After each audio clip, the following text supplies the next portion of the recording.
Assalamualaikum warahmatullahi wabarakatuh. Bapak Ibu yang dirahmati Allah, yang dimuliakan Allah, saya doakan Bapak Ibu Allah berikan kemuliaan, kejayaan, ketinggian, kekayaan, keberkahan, kesehatan di dunia akhirat, bahagia di dunia dan akhirat, mendapat ridha Allah dan ridha baginda Nabi Muhammad Sallallahu Alaihi Wasallam. Amin.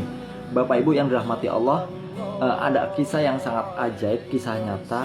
Sakit ginjal sudah cuci darah satu minggu itu 2 kali. Satu minggu dua kali. Berapa tahun? Lebih dari 7 tahun. Bahkan bukan hanya itu aja, istrinya menjauhi, keluarganya menjauhi. Ini laki-laki, bapak ini laki-laki. Lalu istrinya punya hutang banyak, dan yang ditagih bapak ini, sehingga dia tertekan banget. Dari ditimpa sakit, ditimpa hutang, ditimpa masalah, dijauhi oleh kawan-kawan dan dijauhi oleh anak istrinya. Kenapa? Sudah nggak berguna, begitulah kira-kira, karena miskin, sakit, dan punya utang lagi gitu kan. Siapa yang mengantar dia untuk berobat tiap harinya, cuci darah setiap harinya? Tidak lain tidak bukan ibu dan bapak kandungnya, yang keluarganya yang masih ngurusin. Jadi pesan saya Bapak Ibu, jangan sia-siakan orang tua. Ibu itu nggak pernah ninggalin kita, sama seperti Allah dan Rasulullah nggak pernah ninggalin kita. Tetapi kitalah kadang-kadang yang melupakan orang tua, Allah dan Rasulullah begitu. Lalu apa yang dilakukan bapak ini ketika sudah kenal, Allah kenalkan dengan cara yang luar biasa, yaitu komunikasi lewat via WA, karena beliau tahu melalui snack video dan menghubungi, lalu minta solusinya. Solusinya apa? Saya cuma bilang, Bapak ingat Nabi Ayub? Ingat Ustadz, sakitnya seperti apa? Waduh, kayaknya, nah itu pelajaran Bapak. Yang bisa menyembuhkan siapa? Allah Ustadz. Yang bisa ngangkat masalah kita ini siapa? Allah Ustadz gitu kan ya. Yang bisa menyembuhkan sakit kita ya Allah, yang bisa mengangkat masalah kita ya Allah. Jangan cari solusi, tapi carilah yang punya solusi. Siapa? Allah. Jangan cari obat, tapi carilah yang punya obat. Siapa? Allah. Jangan cari yang lain. Bapak selama ini, selama 6 ataupun 7 tahun itu bukan mengobati, bukan, hanya menghentikan, mencegah aja, menunda lah. Enak ngomongnya, menunda kematian. Begitu Bapak? Iya Ustadz. Nah, jadi begini Bapak, ketika kita datang kepada Allah karena dosa-dosa kita, udahlah itu dosa kita Bapak, bertobatlah kepada Allah dan mintalah kepada Allah dengan sungguh-sungguh. Apa yang harus saya lakukan Ustadz? Bapak percaya nggak dengan sabda Rasulullah? Percaya Ustadz? Percaya nggak dengan firman Allah? Percaya Ustadz. Nah, kalau Bapak percaya, kan selama ini Bapak sudah bertahun-tahun udah susah payah tuh berobat kemana-mana, udah susah payah mau ngelunasin utang ini kayaknya mustahil karena Bapak juga nggak kerja kan? Iya Ustadz. Bapak nggak pakai kerja Bapak. Untuk kita keluar dari masalah, untuk kita kaya, nggak pakai kerja. Pakainya apa? Tobat. Allah janji ketika kita bertobat akan Allah perbanyak harta. Ketika kita bertobat kepada Allah, Allah akan memperbanyak harta. Itu janji Allah. Percaya nggak? Percaya Ustadz. Dan ketika kita tobat kepada Allah, minta kepada Allah, berdoa sungguh-sungguh, yang menyembuhkan sakit siapa? Allah Ustadz. Yakin nggak dengan ilmu magnet rezeki, dengan ilmu kuantum? Yakin Ustadz gitu kan. Ketika yakin, maka perbanyaklah sholawat aja Bapak. Perbanyak tobat, sholawat. Perbaiki sholat. Masih bisa sholat berdiri kan? Masih bisa Ustadz.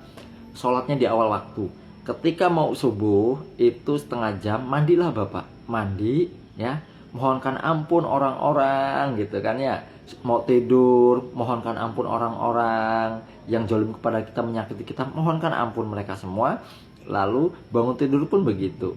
Setiap saat Bapak Lalu doakan orang yang sakit, doakan supaya disehatkan.